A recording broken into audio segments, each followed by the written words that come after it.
구분 교육이라든가 뭐 심화 교육 이런 것들 일단은 좀 아쉬운 부분이 있다라고 하게 되면 좀 더 이제 좀 세심하게 교육이 이루어졌으면 좋았을 것 같다는 부분이고요. 그리고 이제 뭐 개선방 관련해서는 여전히 일단 금요일날 대학이 일단 큰 사례 나왔습니다. 큰 사례 나왔고 최근에 이제 개인들 수매수 공약이라든가 뭐 ETF를 통한 자금을 생각하고 6월까지 어떤 주관적인 논의에서 조금 벗어나서 일상적인 자금을 하고 있는 걸로 생각됩니다. 그러다 보니까 현 시점에서 뭔가 추가적으로 어떤 뭐 방안이라든가 이런 것들 고민을 해보면 뭐 교육 관련해서 불교라든가 실제라든가 그런 것들 좀 더 있으면 좋을 것 같습니다. 그리고 지금 마지막으로 시장 안정 그리고 투자자 보호 이런 목표 관련해서는 저도 굉장히 민감한 바입니다. 지금 국내 레버리지 ETF 관련된 어떤 뭐 유의사항이라든가 이런 것들은 국내만의 문제는 아니고요. 지금 미국 같은 경우도 개별 종목 레버리지 그리고 싱가포르라든가 홍콩이라든가 이런 혹은 뭐 영국까지도 해서 개별 종목이라든가 지수를 기초지수로 한 고별 ETF이기 때문에 많이 나와 있는 상태입니다. 그러다 보니까 이런 부분들에 대해서 투자자 보호라든가 이런 좀 지속되게 이루어졌으면 좋겠다라는 부분. 다만 그 해외에서 이미 유사 대체 상품들이 굉장히 많이 존재를 하고 있고 그리고 지속적으로 또 신뢰 상대하는 대부분 측면이 좀 있다 보니까 해당 상품들에 대한 영향을 같이 준법이 이루어졌으면 좋겠다라는 부분 말씀을 드릴 수 있을 것 같습니다. 감사합니다. 시간을 좀 더 쓰실 수도 있는데, 네, 좀 빨리 끝내신 것 같습니다. 그러면은, 그 다음에, 우리 정의정 대표 모시고 10분 동안 토론 듣도록 하겠습니다. 네. 네, 한편 정의정 대표입니다.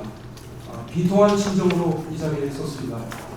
위기 K 증시 암세포 제거 후에 새 출발해야 합니다. 우선 악마성이 있는 삼전 믹스 레버리지 ETF 출시 사태로 반대 매매는 천문학적 재산 피해를 입은 수많은 동료 투자자들을 위해 짧게 문명을 했습니다.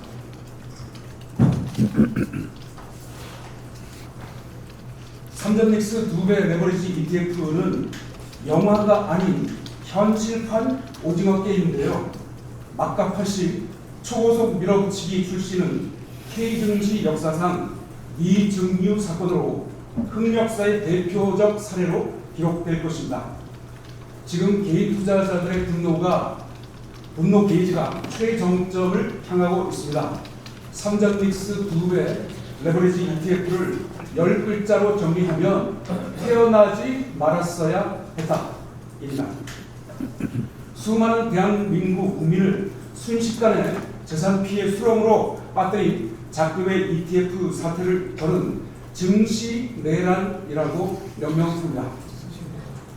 단일 종목 2배 레버리지 ETF 출시 전 과정에 대해 반드시 국정조사 및 특검을 해야 한다. 이찬진 금감원장의 발언, 들어누워서라도 막았어야 했다. 그 발언은 태어나서는 안 될 괴물의 탄생을 말한 것으로 국정조사 필요성을 스스로 인정한 것입니다. 설계와 시행 과정에 로비가 있었는지, 공매도 세력이 혹시 개입됐는지, 외국계 공매도 세력이 개입됐는지도 조사를 해야 될 것이고요. 그리고 정부의 답정너 폭주 시행의 이유에 대한 국정조사가 반드시 이루어져야 합니다. 별도로 1,400만 투자자의 천문학적 재산 피해 규모를 집계 후 필요하다면 힘들겠지만 국가가 일부 배상을 해야 될 수도 있습니다. 재원은 충분합니다. 천문학적 거래세 아주 일부를 사용하면 됩니다. 이재명 정부에 묻습니다. 도대체 무슨 사연이 있길래 누가 등을 거세게 떠밀었길래 시장에 미칠 영향에 대한 실효성 있는 검토 전혀 없이 미국이 하니까 우리도 해야 해. 이런 반세포적인 발상으로 초고속으로 왜 밀어붙여서 시행했습니까? 단언합니다. 추후 그것이 알고 싶다 프로에 분명히 등장할 것입니다. 근데 정말 이상한 것은요. ETF 수요 조사에서 자산운용사 19개 중에서 단 2개만 찬성을 했습니다. 삼전믹스 출시하겠다. 17대 2인데 어떻게 2가 19를 누릅니까?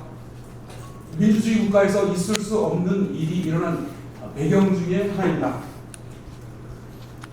소수 12% 의견이 다수 88% 의견을 이기는 것 정상이 절대로 아닙니다.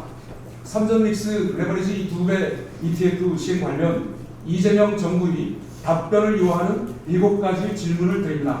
첫째, 공청회 또는 토론회를 한 번이라도 했습니까? 둘째, 자본시장 전문가 그룹의 자문을 충분히 받았습니까? 셋째, 증시 일대 주주인 개인 투자자 의견 청취를 한 적이 있습니까? 네 번째, 예상되는 부작용에 대해 검토한 자료가 충분히 있습니까? 다섯째, 환율을 잡기 위해 시행했는데 환율 안정이 잘 되었습니까? 여섯째, 우리보다 자본시장 선진국인 일본과 대만은 왜 시행을 안 하는지 이유를 아십니까? 일곱째, 자산운용사 대상 수요조사에서 17곳 중 2곳만 삼전믹스 ETF 출시 의사를 밝혔는데 강행한 이유가 도대체 뭔가요? 위 7가지 질문에 대해 만족할 만한 답을 제시하지 못한다면 삼전믹스 2배 레버리지 ETF는 절차적 하자가 있는 법 개정에 의한 시행이므로 원인 무효라고 판단합니다. 국가가 국민에게 재산상 피해를 줄 가능성이 매우 높은 상품을 이해 당사자인 개인 투자자 의사를 전혀 묻지 않고 답정너로 무리하게 단기간에 밀어붙인 것은 미필적 고의에 해당한다 할 것이고, 그로 인해 재산 피해를 본 개인 투자자들은 법적 검토가 필요하겠지만 손해배상 청구인 자격이 있다고 판단합니다. 정부와 금투업계는 상장 폐지가 불가능하다고 항변합니다만 주권자를 무시하는 오만한 태도라고 봅니다. 현 상태를 유지했을 때 피해 금액이 클까요? 아니면 폐지했을 때의 피해 총액이 클까요? IQ 50이라면 전자라고 답을 할 것입니다. 상장은 되고 폐지는 안 된다? 말이 됩니까? 상장 폐지로 누가 이득이고 누가 손실인가요? 그 한 가지만 살펴보면 정답이 나옵니다. 개인 투자자가 제1의 희생자요 피해자죠. 상장 절차를 불과 수개월 만에 밀어붙인 것이라면 폐지도 같은 코스를 밟으면 됩니다. 다수 국민에게 해로운 ETF는 하루빨리 상장 폐지할 것이 국익에 부합합니다. 물론 즉시 폐지는 여러 가지 문제가 있으므로 힘들 것이므로 폐지 계획을 수립해서 단계적 절차를 밟고 우선 30분 단일가 매매를 시행하고 신용 미수 거래를 즉각 금지시켜야 된다. 이재명 정부는 미국, 일본, 대만 그리고 다수 해외 언론의 비판을 경청하고 받아들여야 합니다. 외신들은 삼성전자, SK하이닉스, 단일공모 레버리지 상장지수 펀드 출시를 추진한 한국 금융당국을 비난하고 나섰는데요. 변동성을 극단적으로 증폭시켜 시장에 대한 신뢰를 깨뜨렸을 뿐만 아니라 증시 부양을 공약으로 내세웠던 이재명 정부를 위기에 처하게 했다는 지적입니다. 월스트리트 저널은 한국 증시는 승자 독식 오징어 게임이 진행 중이며 파티가 끝났을 때 손실은 결국 국내 개인 투자자들에게 남을 가능성이 크다라고 정확히 짚었습니다. 지금 이 순간 최소한 수백만 명 이상의 개인 투자자들이 피눈물을 흘리고 가정이 파탄나고 있습니다. 이재명 정부가 출시한 삼전믹스 2배 레버리지 ETF 상품이 주요 원인입니다. 로이터는 레버리지 ETF 매매로 K증시를 무법천지 혼란의 카지노로 만들었으며 개인 반대 매매로 추가 약세장을 연출했고 K증시 펀더멘탈에 대한 투자자들의 시각을 극적으로 왜곡시켰다고 비난했습니다. 블룸버그는 한국 레버리지 ETF는 투자자 안전 보호 장치가 부족한 상태로 최악 시기에 출시했고 카지노가 되고 있으며 금융당국의 보완책은 근본 대책이 아닌 뒷북 대책으로 국민 반발의 상당 부분이 금융당국과 정부를 향하고 있다고 비판했습니다. 거기에 더해 단일 종목 레버리지 상품 출시 후 외국인 고점 매도로 국부 유출이 심화되고 있는데요. 비유하자면 이재명 정부가 외국인들에게 우리 증시 고가의 황금 열쇠를 기증해서 무제한 현금 인출기로 우리 주식 증시가 전락한 꼴입니다. 다수 국민이 일대 주주인 코스닥의 심각한 위기 상황을 말씀드립니다. 이재명 정부는 코스닥 3천을 목표로 제시했는데요. 어제 종가 지수는 749였습니다. 보시는 게 코스닥 월봉입니다. 이쪽에 보시면 장대 양봉, 끔찍한 장대 양봉이 3개나 연이어 있습니다. 2008년 금융위기 때도 이런 그래프는 없었습니다. 코스닥 투자자들 정말 죽을 지경입니다.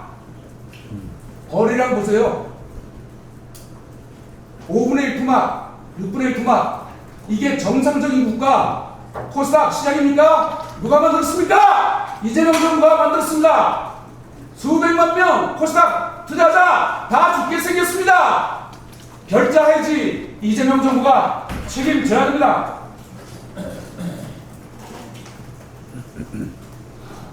이런 코스닥 침체를 기회로 판단한 공매도 세력들이 코스닥을 무자비하게 공격해서 반대 매매가 속출하고 있습니다. 가정이 파괴되고 있습니다. 이런 극악무도한 잔인한 상품을 누가 냈습니까? 이재명 정부 늦었지만 지금이라도 대우각성하고 당장 상장 폐지 절차에 돌입해야 됩니다. 수많은 국민의 가정이 붕괴 직전에 있습니다. 이재명 정부는 개인 투자자 무덤이 보이지가 않습니까? 정상적인 국민과 시각이 다릅니까? 시력이 다릅니까? 눈이 다릅니까? 헌법 제1조의 2 정신에 의거 국가는 주권자 국민을 보호해야 될 의무가 있습니다. 컨틴전시 플랜에 의해 금융위원회는 즉각 국민 무덤이 돼 가고 있는 코스닥 시장에 대해서 한시적 공매도 금지를 시행할 것을 주권자 자격으로 요청합니다. 빠른 시일 안에 코스닥 공매도 금지를 해야만 됩니다. 아울러 코스닥 부양책을 하루빨리 내놓고 코스닥 활성화 TF팀을 운영해야 됩니다. 이재명 정부는 삼전닉스 2배 레버리지 ETF 상품을 하루빨리 상장 폐지하라! 코스닥 공매도 즉각 금지하라! 네, 이상입니다. 네, 뭐 좋습니다. 좋습니다. 이제 약간 좀 시간 관리가 잘 됐네요. 앞에 조금 좀 짧게 주셔갖고 15분 남았는데 제가 한 2, 3분만 좀 더 첨언하겠습니다. 그리고 나머지 10분을 우리 이제 마지막 분에게 돌려드리겠는데 대한민국 집단 지성을 한번 좀 뒤돌아봐야 돼요. 5월 27일 날 아마 왜 이렇게 급하게 들어왔는지 이게 지금 뭔가 신중해야 되는데 그리고 아까 누가 어떤 분이 말씀하셨는데 외국에서 하는 거 맞지만 대한민국에는 아까 말씀드렸지만 아까 5월 며칠이죠? 7월 27일 날인가? 7월 날짜 기억 못하겠는데 일단 전체 거래된 금액 중에서 삼전 닉스 거래량 그 다음에 연동된 그런 그 거래까지 포함했을 때 43%가 되는 거죠. 이렇게 중심이 이렇게 기울은 그런 거래가 있을 수 있습니까? 그리고 가만히 보세요. 김영범 실장 옛날에 저는 삼바에 대해서 좀 약간 한이 맺힌 사람인데 그 당시에 김영범 실장이 얘기를 한 게 있잖아요. 보면 거래 정지까지 됐었죠. 그때 삼바. 그렇죠? 무슨 도대체 불집회계가 왜 나옵니까? 그 당시 뭐냐면은 아시겠지만은 삼성 바이오로직스가 에피스를 갖다가 지분을 좀 갖고 있었는데 그것이 뭐였냐면은 그냥 처음에는 종속회사였어요. 그러다가 관계회사로 되면서 지분 평가 달라지면서 일시적인 어떤 그 평가 이익이 올라갔는데 그걸 갖다가 김영범 이 실장이 무슨 분식 회계를 해갖고 20 며칠 동안 증시를 갖다 그냥 스톱시킨 장본이네요. 쉽게 말하면 전과적에 있는 사람입니다. 전과에 있는 사람. 왜 신중하지 못하게? 5월 17일 날, 그 전에 보세요. 5월 11일 날 흥분된 상태에서 페이스북에 글을 쓰고 5월 27일 날 그 다음에 이걸 도입하고 그 다음에 5월 28일 날 그 다음 달은 뭐죠? 국민연금에서 뭐예요? 이 뭐 포트폴리오를 갖다 리밸런싱을 하면서 이 국내 주식 포션을 갖다 20.8%를 올렸어요. 다 연결돼 보면 다. 그래갖고 인위적으로 증시를 끌어올려서 뭔가 좀 목적하는 게 있었잖아요, 보면요. 그게 됩니까, 도대체? 대한민국이 정권을 위해서 존재하지는 않잖아요, 보면요. 따라서 우리는 대한민국의 지성을 회복을 해야 됩니다. 그러려면 우리가 예리한 비판을 해야 되고, 때에 따른 행동도 해야 되고, 뭐, 이의를 제기할 수 있어야 되고, 전 럭크쇼를 그냥 뭐죠? 국민 저항권으로 되어야 되는 거예요, 보면. 그래서 우리가 좀 경제가 뚜렷튼튼해야 생계가 유지가 되고 내수가 되는 거 아닙니까? 쭉쭉 가야 그 다음 나중에 뭐 결혼도 하고 애도 낳고 하는 거 아닙니까? 출발은 뭐예요? 정책이에요, 정책. 이렇게 흥분된 상태에서 이 엘리트들이 대한민국 좌지우지하는 것 이번 기회가 마지막이어야 되고, 그리고 지금까지 좌지우지하게 한 행동에 대해서도 책임을 갖다가 물어야 됩니다. 어떤 형태로 뭐 특검이라든지 여러 가지 있을 수 있는 거 아닙니까? 5월 17일 날 이거는 나중에 사실 특검 대상도 될 수 있습니다. 다른 건 몰라도. 그렇지 않습니까? 네. 그러면은, 이제 뭐 10분이 남았는데, 그 편은비 입법조사관께서 10분 동안 토론해 주시겠습니다. 네. 네, 안녕하십니까. 입법조사처 재정관련 입법조사관 현은비입니다. 저는 단일정보 레버리지 상품 논란 무엇을 돌아봐야 하는가 하는 제목으로 이런 드리도록 하겠습니다. 앞선 갈대와 토론에서 상품에 대한 여러 가지 다양한 의견을 제시하는 것 같고 굉장히 날카로운 분석을 하는 거 아니었던 것 같습니다. 저는 상품 자체에 대한 참관을 다시 거듭 말씀드리면 국회에서 정책을 살펴보는 입장에서 이번에 정부가 제도를 도입하는 과정이 얼마나 충실하게 준비되고 설계되었는가의 관점에서 몇 가지를 말씀드리도록 하겠습니다. 먼저 금융당국이 이 상품의 도입을 추진한 배경은 사실 이해되는 부분이 있습니다. 올해 초에 정부가 이 상품 도입 검토 계획을 밝히면서 세 가지 정도 정책 목표를 제시한 바 있는데요. 당시에 이제 세 가지를 제가 간단하게 요약을 해보자면 해외 시장과의 규제 부딪힘을 해소하겠다. 그리고 국내 투자 기회를 확대하겠다. 마지막으로 해외로 나가고 있는 투자 수요를 국내 시장으로 다시 돌리겠다 하는 것이 세 가지 정책 목표였습니다. 당시에 홍콩에 이미 삼성전자, SK하이닉스 투자자문을 하는 여러 상품이 상장이 돼서 활발하게 거래가 되고 있었고, 또 당시의 기사나 여러 보도들을 보면 그 상품 때문에 개인 투자자들이 해외로 많이 올려나가고 있다는 비판도 사실 있었던 것으로 기억을 합니다. 그래서 이런 여러 가지 여건을 고려할 때 정부가 국내에서도 이런 상품을 활용할 필요가 있는지 검토를 시작한 것이 자연스러운 검토의 시작이라고 생각을 합니다. 다만 여기서는 생각해볼 부분은 이러한 정책 목표가 아닌 준비와 설계가 적절히 이루어져야 하는 것이 큰데요. 우리 시장이 유독 특별하다 뭐 이런 식으로 단정할 수는 없습니다. 적어도 시장에 영향을 주는 상품이나 제도를 도입하고 이와 같이 레버리 상품 같은 것을 생각할 때는 국내 시장에 굉장히 특수한 여건 같은 것들, 실제 여건 같은 것들을 한 번 더 진작에 살펴볼 필요가 있다고 생각합니다. 앞서도 많이 말씀을 해주셨지만 국내 주식시장 같은 경우에는 개인 투자자 참여율이 굉장히 높습니다. 또 특정 종목으로 단순한 거래가 빠르게 진행되는 경향도 확인되고 있고, 다른 나라들에 비해서 모바일 거래로 활발하게 하는데, 또 SNS와 광고를 통해서 최근에는 투자 정보가 빠르게 확산되는 것을 보이고 있습니다. 이런 시장에서 흔히 말하는 펀드 투자산으로 하는 여러 가지 상품을 도입한다면 당초에 정부가 내렸던 국내 투자비의 확대나 자금 활용 효과뿐만 아니라 이런 국내 시장과 개인 투자자들에게 미칠 영향도 크게 진작에 고려가 필요했을 것이고요. 앞서 연구원님께서도 말씀해 주셨지만 해외에도 이미 같은 기초자산을 활용한 상품이 상장이 되었기 때문에 국내 상품이 우리 시장에 미치는 추가적인 영향은 제한적이라는 생각도 있습니다. 반면에 또 해당 상품의 구조적 특성 때문에 리밸런싱 기반으로 또 우리나라 같은 경우는 거래대금이 매우 많이 발생하고 있는 편이기 때문에 변동성을 추가로 확대시키고 있다라는 분석도 많이 제기되고 있고, 최근에 자본시장연구원에서 발표된 보고서도 이런 분석을 뒷받침하는 걸로 저는 이해를 하고 있습니다. 따라서 제가 이 자리에서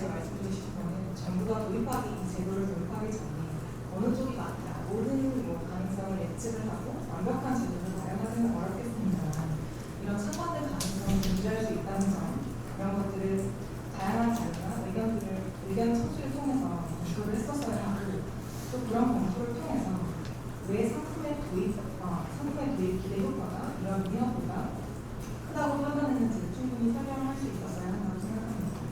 그래서 그러한 검토와 설명이 충분했다면 최근에 제기되고 있는 많은 비판들이 있더라도 국민당국이 어떤 위험을 예상했는지 그러면서 왜 도입이 당시 필요했는지 그런 것들을 조금 더 설득력 있게 설명할 수 있었다고 생각합니다. 다음으로 같은 맥락에서 수사자보호 장치에 대해서 한 말씀 드리겠습니다.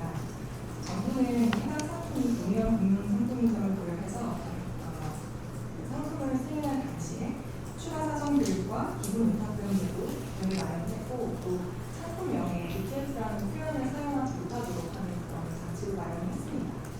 다만 국내 시장의 투자자 구성이나 시장 상황을 고려했을 때 이런 정도의 보호 장치가 충분했는지는 사실 다소 의문이 드는 부분이 있습니다. 예컨대 상품명 ETF라는 표현을 사용할 수 없도록 하긴 했지만 사실 저를 포함한 실제 투자자들이 가장 처음 접하게 되는 것은 그 상품명 자체를 보는 광고와 마케팅의 대가가 있을 것입니다.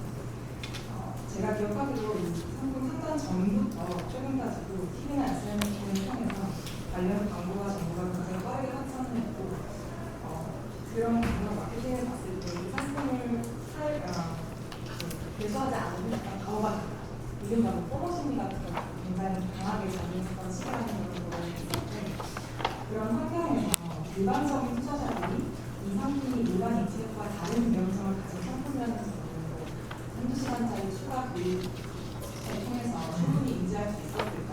또 차분하게 이해한 뒤에 투자에 나설 수 있었을까? 좀 다소 어려운 측면이 있을 거라고 저는 생각을 합니다. 그래서 지난주에 금융당국이 보안 장치를 여러 가지 발표를 하면서 광고와 판매에 대한 제한을 강화한다는 내용을 포함을 시켰는데 상당히 추가 상품을 제시했고 아마 비슷한 문제의식에서 이런 보안 장치를 강화한 것으로 저는 생각을 하고 있습니다. 그렇다면 개인적으로는 이런 광고나 마케팅 단계 보호 장치가 초기부터 엄격하게 마련이 돼서 이런 어떻게 보면 과열되는 분위기를 조금 자정할 수 있었지 않았을까 하는 아쉬움이 있습니다. 제가 그렇다고 처음부터 이 상황을 나가지 않을까 혹은 지금의 모든 보안 조치를 함께 마련했으면 문제가 없었다라고 제가 말씀드릴 수 있는 부분은 아닌 거라고 생각합니다. 새로운 금융상품이나 제도를 도입할 때 발생할 수 있는 조금 위험한 기술 자료 같은 것을 완벽하게 예측하는 건 굉장히 현실적으로 어렵고 여기 계신 회원님들이나 교수님들도 잘 알고 계신 부분이라고 생각을 합니다. 그래서 더 중요한 것은 모든 위험을 사전에 예방하는 것보다는 예상과 다른 상황이 발생할 수 있다는 점까지 포함해서 정책을 설계하는 부분이고요. 예를 들어 일정 기간 시장 영향을 집중적으로 적용을 하고 또 어떤 지표가 어느 수준을 넘었을 때 보안 장치를 어떤 방식으로 내놓는다라는 것을 미리 정해두었다면 최근에 발표했던 보안 조치도 단순한 사후적 대응이라기보다는 당초에 금융당국이 예정했던 점검 혹은 조정의 과정으로 받아들여질 수 있었을 것입니다. 마무리하겠습니다. 오늘 토론의 제목이 우리 주식시장 이대로 괜찮은가라는 질문은 단위적으로 내버릴 상품 하나에만 국한된 질문이 아니라고 생각을 합니다. 앞으로 새로운 금융상품이 계속 도입이 될 것이고 또 정부도 시장 변화와 투자자 수요에 맞춰 새로운 제도를 도입을 하게 될 텐데요.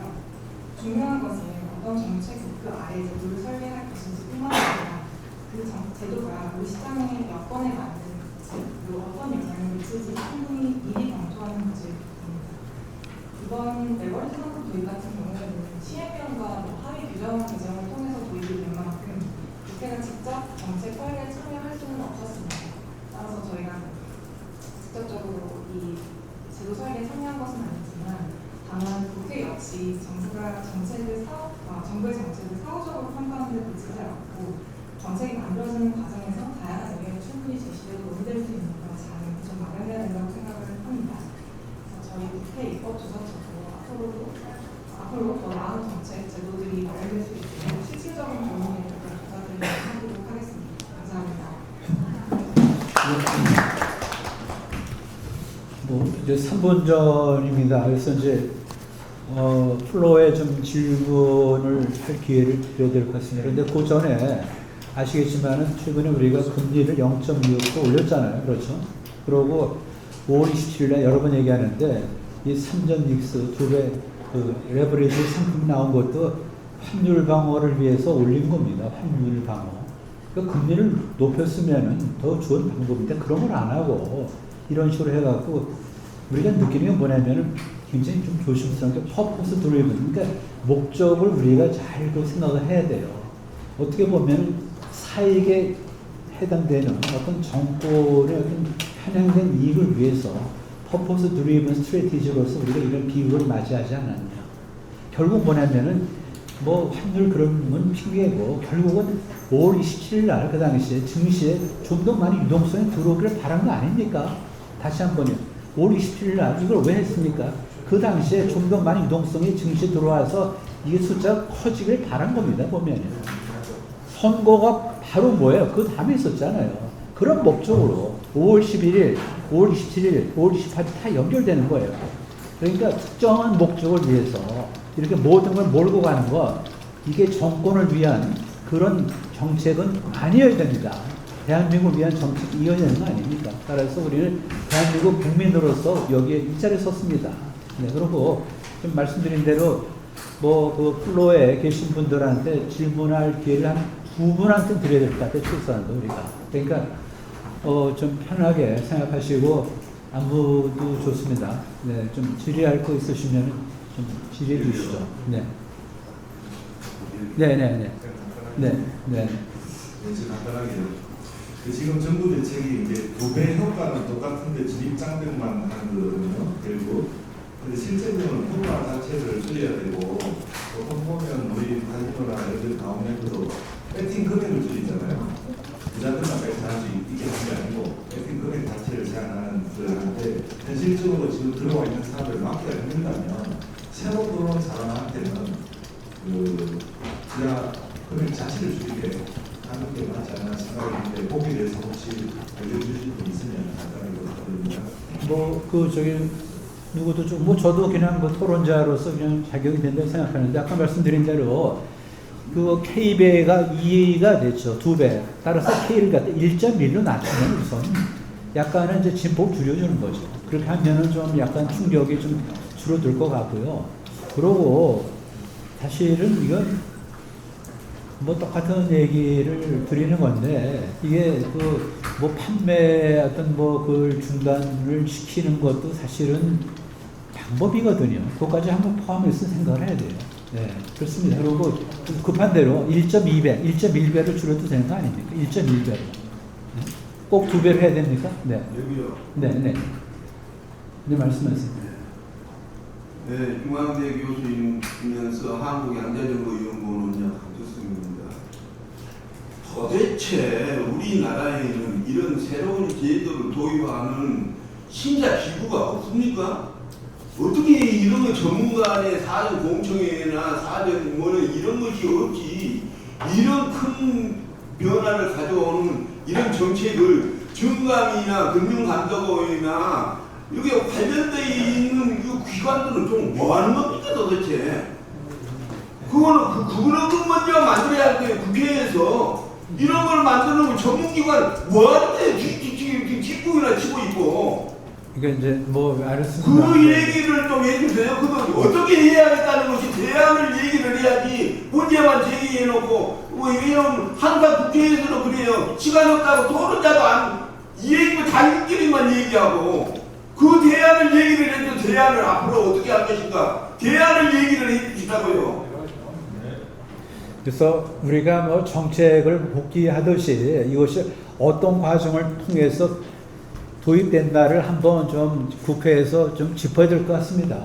그렇잖아요. 아까 말씀드린 대로 집단 지성이 200개 안 되나요, 우리나라? 네.